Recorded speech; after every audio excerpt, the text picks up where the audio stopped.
For decades, the prepackaged assortment of snacks have become a childhood staple for generation after generation. But Consumer Reports says Lunchables contain troubling levels of lead and sodium. So is this news? Sure. No. I don't think it takes scientific research to understand that Lunchables are probably bad for you. They were looking for various contaminants and also to look at the nutritional information. And they found lead or cadmium in every kit that they tested. And it's not that the levels were particularly high. There was nothing kind of acutely toxic, but even low levels of heavy metals can contribute to cumulative exposure, which can lead to health problems over time. They also found phthalates or phthalate replacement chemicals, chemicals found in plastic, which have been linked to a number of health issues in nearly every kit that they looked at. All right, listen, guys, I gotta be honest, right? I got a little confession. I love Lunchables. I love the cracker stackers. I love the little pizza things. I think they taste great. The problem, though, and this is what I noticed it. And this is, listen, I used to eat these on my lunch breaks when I'd be at work because, you know, a lot of times you get like those microwavable foods, and by the time you cool it off, your break is over. Because what was your break, like 15 minutes? Okay. So I used to get Lunchables all the time. The struggle's real. I mean, man, you know, you're a teenager. What else you gonna eat? Everything else is expensive. No, I know. But anyway, so I would eat Lunchables all the time. It wasn't until I got more health conscious, like when I got in college, and I started looking at the labels, and I realized there's like 700 milligrams of sodium in one Lunchable. And you gotta think about it. I don't know anybody that just eats one Lunchable. You gotta eat like 3 to actually feel something.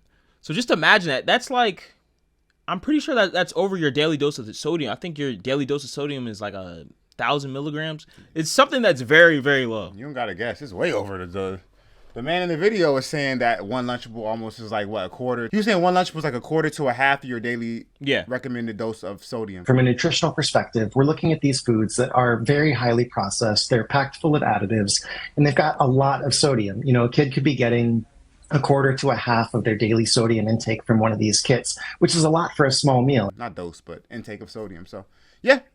You were definitely hitting over the legal limits, bruv. Way over. Another part of the video, they were saying that not only will this kind of be a shock to some parents, but also to not only to the parents that buy the Lunchables for their kids, but also because some schools serve Lunchables, which I wish they would have done that we were in school. That's what they were saying.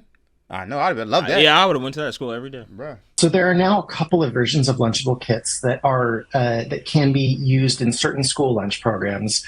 And basically, you know, what our experts looked at with these programs or with these foods is they saw that there have been some slight modifications made to them that, you know, might in theory qualify them for these programs. But our experts say that they're really not healthier. You know, they might have more protein, but they've got a lot more sodium than the store-bought versions. Because the food I remember from school was nasty. Trash. Nasty. Worse than Lunchables. I remember we used to have this pizza, right? Sheesh, yeah. They used to feed us the same pizza every day. And here's the thing. It's one thing if it's unhealthy, but it's another thing if it's unhealthy and it tastes bad. Right. That's a bad combination. It literally might have the same taste as a cardboard box. Or a cardboard box might taste better. Yeah, it had a little seasoning on the cardboard box, you know? Cardboard box, little cheese and seasoning. It wasn't, ugh. Yeah, gross. I used to love it. So with the school I went to, whenever you got to 11th grade, you were allowed to leave for lunch to go get food. So I couldn't wait till 11th grade. I left. I got Chipotle. I got good food. They let you do that? They did. That must have been taken out when me and him went to the same school, but he was a little bit older than me. I think they took it out when I went to school. Maybe it was 11th or 12th grade. But no, like you could leave for a certain period of time during school and come back. You don't remember that? No. Yeah. No, I don't. I think it was the bad kids couldn't do it.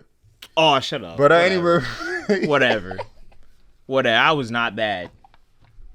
All the way. That's what all the bad kids say. So anyway, no, I'm kidding. He wasn't bad. But yeah, that's what I remember anyways. So maybe I'm tripping. Maybe that was a dream or something. I don't know. But back to your original point to what you were saying before about how it shouldn't be a surprise. Because I'm pretty sure over 40% of Americans are overweight or obese. So when you look at our food, it shouldn't be shocking at all. It's funny, right? Because in my life, I've met so many grown adults who have told me that they don't like eating vegetables and drinking water, which is something that would echo a 5-year-old. And as much as I'd like to blame these big companies for pushing this poison, because that's what it is, it's poison. You're literally feeding your body inflammatories. True. It all has to come down to consumer responsibility. Because literally the labels on there, you can literally see what you're eating and you're still deciding to buy poison. Like if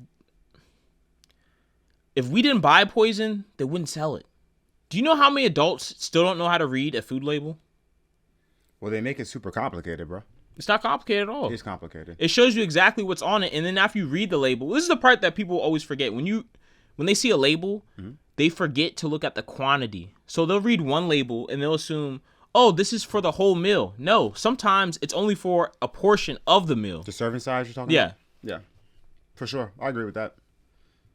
No, I agree with that. But some labels, some companies, they've done research. They purposely change names of things, and they make things, like, for example, there's like 100 names for sugar. So you might look at a label and go, oh, okay, I don't see sugar on here. I don't see sucrose on here. I don't see anything that's a ose on here, but they have all kinds of other names for it. Modified corn, whatever, rice, corn, blah, blah, blah. Like, but overall, people do need to take more accountability on learning how to read these labels and not putting this in their body. But here's the thing. If it's something that they can't pronounce, you shouldn't be eating it anyway. I feel you on that, for sure. But, what are the reasons people eat Frankenfoods? I don't even know what it is. Frankenfood? Yeah. I don't know what that is. No, Frankenfood is like a thing. It's like a term that one of these like online doctors came up with about like this fake food. He calls it Frankenfood, like Frankenstein. Oh yeah, it's like it's like a hot dog. It's like a combination of a bunch of stuff you should never eat. Yeah, never. All the foods you eat are probably on the perimeter of the grocery store. In many countries, especially in Europe, the thresholds that the U.S. has are like the thresholds the U.S. have would not pass in these countries. These didn't exceed any regulatory threshold, but again, a lot of experts think that the regulations on levels of phthalates need to be more strict, that we see health effects at much lower levels. So the guy in the video was talking about how, there are trace amounts. There's nothing that's acute. We want to cause acute toxicity or something like that. But small amounts over time could lead to issues. How about we have no toxicity? How about that? Or trace amounts in like every 1 per 1,000 or something. But he said out of the 12 they tested, they all were over the amount of lead or was it lead? No, the plastic chemicals he was talking about. I'm like, that's crazy. In other countries, they don't allow, half of the stuff they allow in the U.S. for us to eat and have in our foods, they don't even allow in other countries. I mean, it's not surprising. A lot of people who come from other countries, they'll try American food, and like their first reaction will be like, it's too salty, it's too sweet, it's too generic, it's too fake. Yeah. So yeah, I mean, ultimately, these food places are definitely trying to kill us. That's like the most simplest way I can put it. So ultimately, it's up to you, decision makers, to make the best decision. And now I'm starting to sound like PSA. Yeah, that's fine. But look at what you're eating, guys. So make good decisions. All right, decision makers. We're out. I remember back being a kid, I mean, everybody wanted these. You wanted to feel like a chef stacking your ham and cheese on a cracker. It's going to break some families' hearts.